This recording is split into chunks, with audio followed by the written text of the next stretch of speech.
Okay, so guys, now we're gonna be testing it, testing two different solenoid control valve here, and you guys are going to realize that it's not often as reliable as it's often. Sometimes you might get lucky at it. Now we have this. I tested it in the other video. We have this, and we have the third one, which is the one that is still in this very compressor here. Why did the tech mechanic guys who fix AC, why did they remove this very compressor here? Because this is actually the guy that failed. It's not that the compressor itself is bad. This is what fails. And replacing it is not just very straightforward. No, it's not straightforward. Most people are going to tell you it's straightforward, but it's a scam. Why? I'm going to tell you. Because most oftentimes getting the real good one is costing almost like the compressor, but except if you're in the West, because if you're in Africa, the cost of getting it down, the shipping cost is another thing. Although it's still way cheaper, all right? But if you didn't get the OEM one, well, you're gonna be in a serious trouble, because it's gonna keep failing. Now let's go into testing. We're gonna test this one first.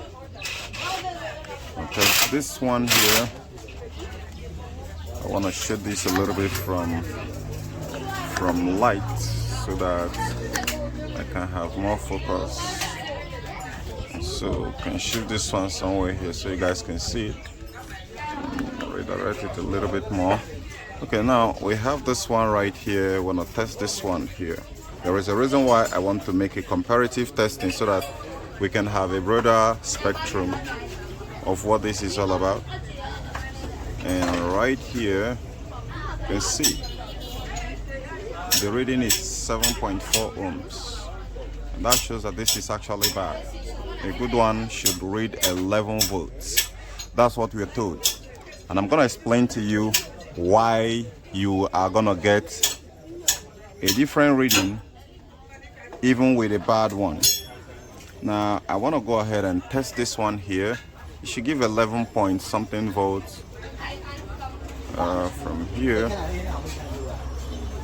and here you go. Within the two terminals you can see 11.4 volts, because this one is obviously, this is brand new.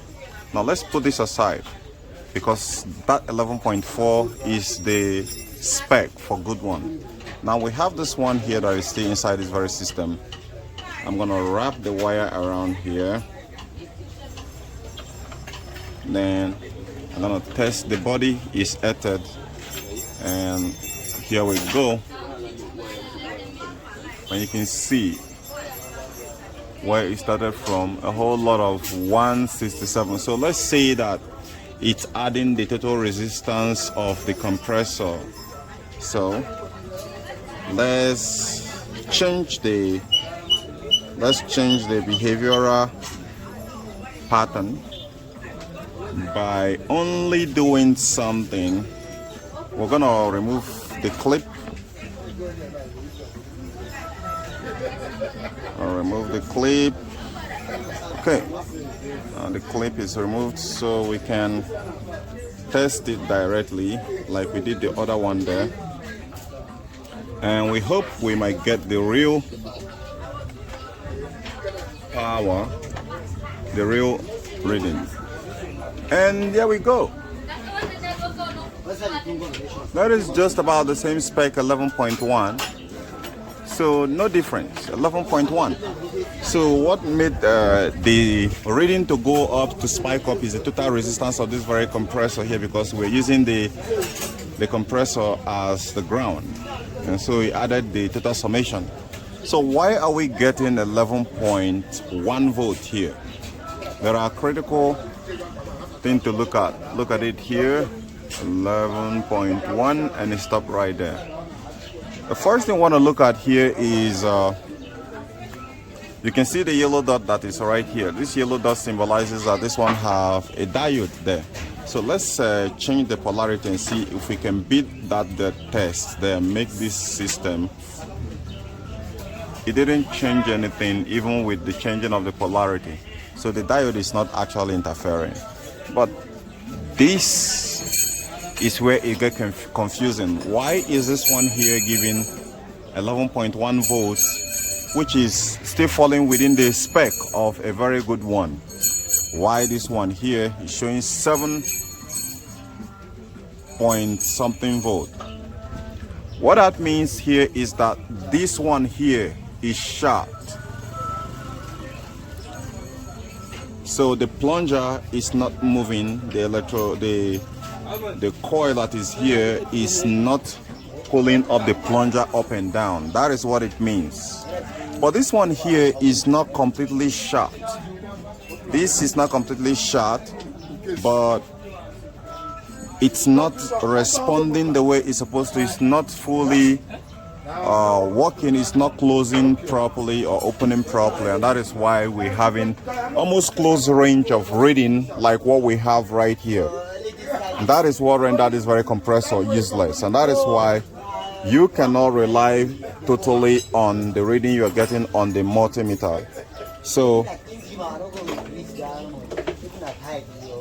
there is a tool that is designated into testing this very ECV, and that tool is for a lot of you who are in Africa, it's going to be expensive. It ranges from $350 to $400. But I don't think that a lot of you, except if you are a big auto garage that is more into solving huge car AC problem, you wouldn't want to put your big buck on that.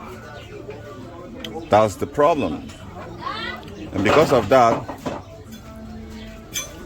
once it fails, you can only use the orthodox method to know that it's actually the main one that's actually causing the problem, and you can ride on from there. However, don't forget what I told you at the very context of this very video. These are multi-million-dollar problem. Anyone who can crack the code is gonna be reaping the bounty. And trust me, there is a whole lot to it. And that is why this very part here is still keeping mechanic in business. So because these compressors are die hard, they are really die hard. This is what literally fails on 98.5% of them. This is what actually fails.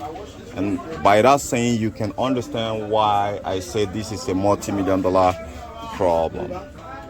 So guys, in some other video, again, we're gonna be testing it using another method to test it. So if you are still interested, tune in. For now, catch you later. Bye for now.